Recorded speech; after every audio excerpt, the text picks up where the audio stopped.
আসসালামু আলাইকুম। বহুদিন পূর্বের কথা, ইরানের এক রাজার ছিল বিশাল রাষ্ট্রীয় কোষাগার। মহামূল্যবান মণি, মুক্তা ও হীরা জহরতে তা ছিল পরিপূর্ণ। রাজার প্রধানমন্ত্রী ছিলেন অত্যন্ত বিশ্বস্ত ব্যক্তি।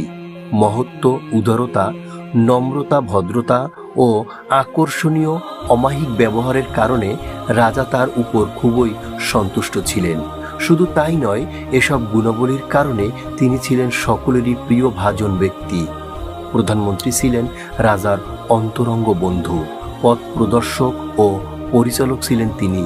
তার পরামর্শ ছাড়া রাজা কোনো কাজ করতেন না, এমনকি অতি সাধারণ ব্যাপার নিয়েও তার সাথে আলোচনা করতেন। কোথাও সফরে গেলে সাথে করে তাকে অবশ্যই নিয়ে যেতেন। রত্নাগারের চাবি ছিল দুটি। একটি চাবি রাজা সর্বদা নিজের কাছে রাখতেন, আর বিশ্বস্ত ও অন্তরঙ্গ হওয়ার সুবাদে দ্বিতীয় চাবিটি প্রধানমন্ত্রীর হাতে রক্ষিত ছিল। এই দুই ব্যক্তি ছাড়া রত্নাগারে প্রবেশ করার অধিকার কারো জন্যই ছিল না। নতুন কোনো রত্ন রাখা কিংবা উঠানোর কাজটি কেবল প্রধানমন্ত্রী করতেন। রাজপ্রাসাদ ও প্রধানমন্ত্রীর খাস কামরার মধ্যভাগে ছিল রত্নাগারের অবস্থান। সংরক্ষিত এলাকা হওয়ার কারণে পূর্ব অনুমতি ব্যতীত সেখানে কেউ ঢুকতে পারত না। একদিন অন্য এক রাজার কাছ থেকে বেশ কয়েকটি হীরকখণ্ড উপহার হিসেবে এলো। রাজা এগুলো সহস্তে নেড়েচেড়ে দেখলেন। খুবই ভালো লাগলো তার। এক পর্যায়ে প্রধানমন্ত্রীকে বললেন, মন্ত্রী মহোদয়, এই হীরকখণ্ডগুলো খুবই উন্নত মানের, এগুলো রত্নাগারে রেখে আসুন। প্রধানমন্ত্রী রাজার নির্দেশ পালন করলেন। তিনি যথারীতি কাজ শেষে রত্নাগারের দরজা বন্ধ করে আপন প্রাসাদে চলে এলেন। একমাত্র পুত্র ছাড়া রাজার আর কোনো সন্তান ছিল না। সে ছিল সকলের আদরের ধন, স্নেহের পাত্র। সেই রাজার ভবিষ্যৎ উত্তরাধিকারী। বর্তমানে সে 25 বছরের যুবক। রাজা দীর্ঘদিন যাবৎ রাজত্ব করছেন। তিনি এখন জীবনের শেষ পর্যায়ে উপনীত। যে কোনো সময় পরপারে পাড়ি জমাতে পারেন। রাষ্ট্রীয় নিয়ম অনুসারে তার মৃত্যুর পর যুবরাজই হবে সিংহাসনের অধিকারী। কিন্তু যুবরাজের যেন তর সইছে না।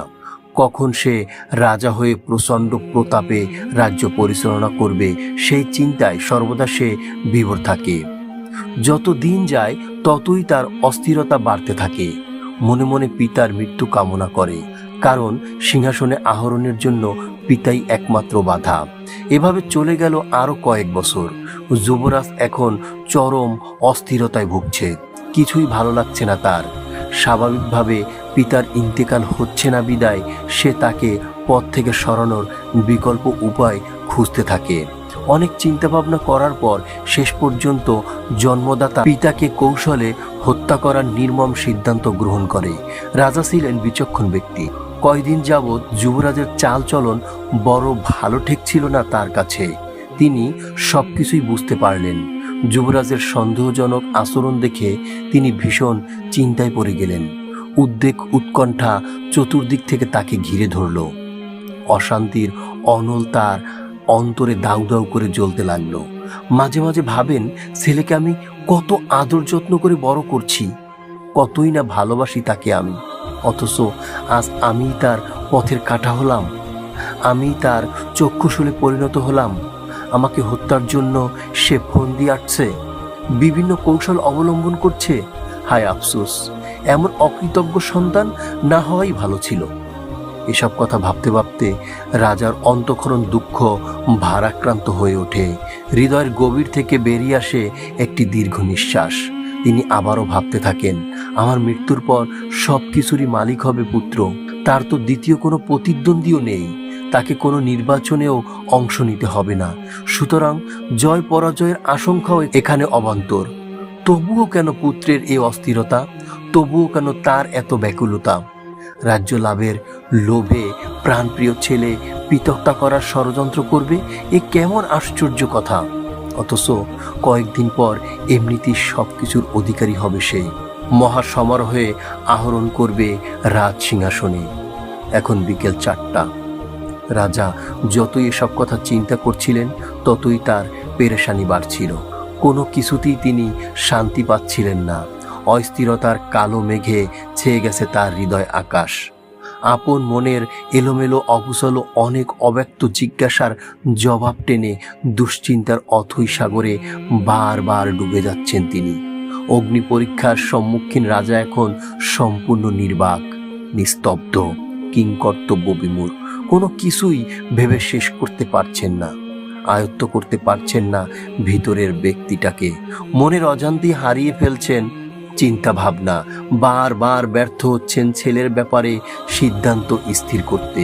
বিবেকের দংশনে তিনি এখন ক্ষতবিক্ষত, জর্জরিত। রাজা ছিলেন প্রচণ্ড সম্পদ লোভী। সম্পদের প্রতি সীমাহীন ভালোবাসা তার অন্তরে গেঁথে বসেছিল। হীরা, মণি, মুক্তা, অর্থকড়ি ইত্যাদি ছাড়া তিনি যেন কিছুই বুঝতেন না।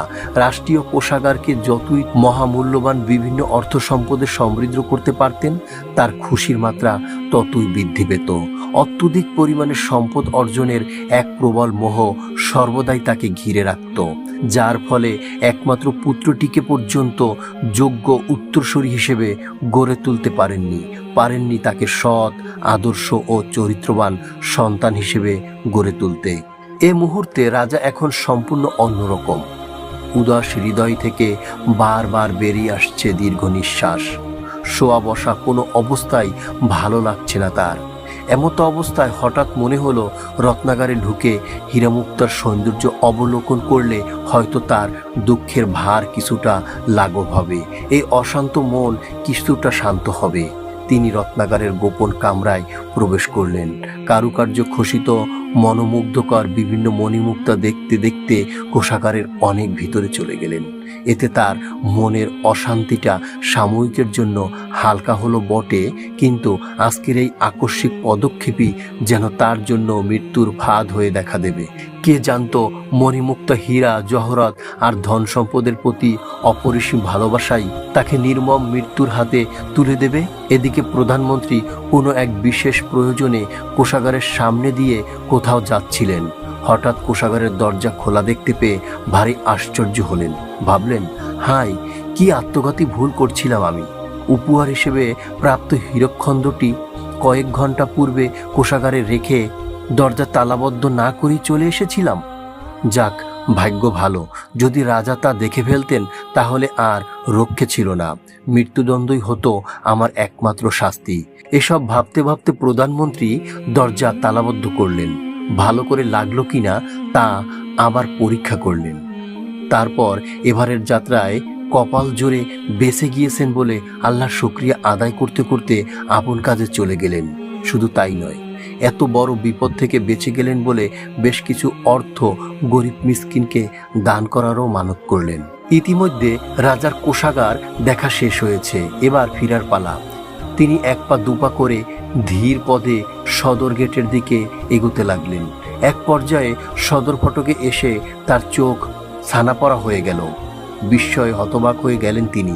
দেখলেন সদর ফটক সম্পূর্ণরূপে বন্ধ, বাইরে থেকে তালা ঝুলানো।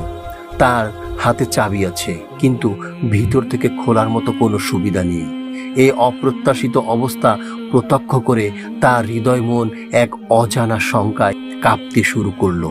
নিরাপত্তার স্বার্থে কোষাগারের প্রাচীর বেশ শক্ত ও পুরু করে তৈরি করা হয়েছিল। সদর ফটকও ছিল লৌহ দিয়ে বিশেষ প্রক্রিয়ায় তৈরি, যা একজন নিরস্ত্র মানুষের পক্ষে কিছুতেই ভাঙা সম্ভব নয়। সময় তার আপন গতিতে বেয়ে চলছে। রাজা এ বন্দি দশা থেকে বের হওয়ার জন্য সকল প্রকার চেষ্টা চালাচ্ছেন, কিন্তু কোনো চেষ্টাই তার সফল হচ্ছে না। কখনো তিনি চিৎকার করে লোকদের ডাকছেন, কখনো প্রচণ্ড জোরে ফটকে লাথি মারছেন, কখনো বা অব্যাহত গতিতে করাঘাত করে চলছেন, কিন্তু সকল ক্ষেত্রেই তিনি ব্যর্থ হচ্ছেন। বাইরে থেকে কেউ তার আওয়াজ শুনতে পেল না, আর শুনবেই বা কেমন করে? এ এলাকার ত্রিসীমানায় এক প্রধানমন্ত্রী ছাড়া অন্য কেউ আসে না, আসার সাহসও পায় না। কারণ এখানে আসা একে তো সরকারি নিষেধাজ্ঞা, আবার অপরদিকে কেউ সন্দেহ করে বসে কিনা এই ভয়। সুতরাং অবরুদ্ধ রাজার হই হুল্লোড়, লম্ফঝম্প সব বিফলে যাওয়াই স্বাভাবিক। কোষাগারে আলো বাতাস আসার জন্য স্থানে স্থানে কাঁচ লাগানো ছিল, কিন্তু এগুলো ছিল বেশ উঁচুতে। সে পর্যন্ত ওঠার জন্য প্রয়োজনীয় কিছুই কোষাগারে ছিল না। সুতরাং এসব কাজ ঘেরা ফাঁক ফোকরও রাজার কোনো কাজে এলো না। সেই বিকেল থেকে রাজপ্রাসাদের কোথাও রাজাকে দেখা গেল না। তার পরের দিনও তাকে কোথাও পাওয়া গেল না। রাজাকে না পেয়ে প্রধানমন্ত্রী অস্থির। কি বলবেন তিনি কিছুই বুঝে উঠতে পারছিলেন না। এমন সময় প্রধানমন্ত্রী যুবরাজকে বিষয়টি অবহিত করলেন। শেষ পর্যন্ত দুজনে সিদ্ধান্ত নিলেন রাজার নিখোঁজ সংবাদ সিংহাসন ও রাজ পরিবারের জন্য বিব্রতকর হবে। সুতরাং আপাতত ব্যাপারটি গোপন রেখেই অনুসন্ধান কার্য চালিয়ে যেতে হবে। সিদ্ধান্ত অনুযায়ী কাজ চলল। সম্ভাব্য সকল স্থানেই তারা খোঁজ নিলেন। প্রধানমন্ত্রী যুবরাজকে নিয়ে কোষাগারেও গিয়েছিলেন, কিন্তু পূর্বের মতোই দরজা বন্ধ থাকায় তারা ভিতরে প্রবেশের প্রয়োজনীয়তা অনুভব করলেন না। এভাবে চলে গেল এক সপ্তাহ। সপ্তাহান্তে শুরু হলো পূর্ণ তদন্তের কাজ। জনগণের সহযোগিতা লাভের জন্য রাজার রহস্যময় অন্ত্রধানের কথা, রাজার অন্ত্রধান কিংবা হত্যার ব্যাপারে তাকে সন্দেহ করা হতে পারে। তাই সন্দেহ থেকে বাঁচার উদ্দেশ্যে তিনি রাজ্যের প্রতি ইঞ্চি জায়গা তন্ন তন্ন করে অনুসন্ধানের জন্য সকলকে কঠোর নির্দেশ দিলেন। রাজ্যের সর্বত্র রাজাকে খোঁজা হলো। আশেপাশের রাষ্ট্রগুলোতে অনুসন্ধান করা হলো, কিন্তু কোথাও তার হদিস মিলল না। এমনকি কোথাও থাকার সামান্যতম আভাসও পাওয়া গেল না। রাজার নিখোঁজ হওয়ার আজ 1 মাস পূর্ণ হলো। মন্ত্রী পরিষদের পর্যায়ক্রমে যুবরাজকে অস্থায়ীভাবে রাজার সিংহাসনে বসানো হলো। রাজ্যের সকল স্থানে এ মর্মে ঘোষণা করা হলো যে রাষ্ট্রের যাবতীয় আইনগত হুকুম রাজার ভারপ্রাপ্ত হিসেবে যুবরাজের নামেই জারি হবে। সিংহাসনের দায়িত্ব গ্রহণের পর যুবরাজ প্রধানমন্ত্রীর কাছ থেকে সমস্ত কাজকর্ম বুঝে নিলেন। উপরন্তু রাজা হওয়ার সুবাদে কোষাগারের একখানা নতুন চাবিও তিনি হস্তগত করলেন। একদিন যুবরাজ প্রধানমন্ত্রীকে বললেন, মন্ত্রী মহোদয়, চলুন না, রাজকোষটা একটু দেখে আসি। মন্ত্রী বললেন, চলুন। এ বলে তারা উভয়ে রাজকোষের প্রধান ফটকে গিয়ে উপস্থিত হলেন। প্রধানমন্ত্রী তার হাতে রক্ষিত চাবি দিয়ে তালা খুলে ফটক উন্মুক্ত করতেই দেখলেন ফটকের নিকট রাজার মৃত গলিত শবদেহ পড়ে রয়েছে। তার স্ত্রীয় বসনে রক্ত দিয়ে লেখা, মণিমুক্তা হীরা জহরত আর ধন সম্পদের ভালোবাসাই আমার মৃত্যুর কারণ। এরূপ ভালোবাসা যেন অন্য কারো না হয়। রাজার নাকে মুখে তারা রক্তের দাগ পেলেন। বের হওয়ার জন্য চেষ্টা করার সময় দরজার সঙ্গে সজোরে ধাক্কা লাগার কারণে হয়তো নাক দিয়ে রক্ত বেরিয়েছিল।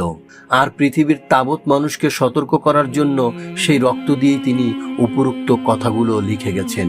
পবিত্র কুরআনে আল্লাহ পাক বলেন, তোমরা কি আখিরাত বাদ দিয়ে দুনিয়ার জীবন নিয়ে সন্তুষ্ট আছো?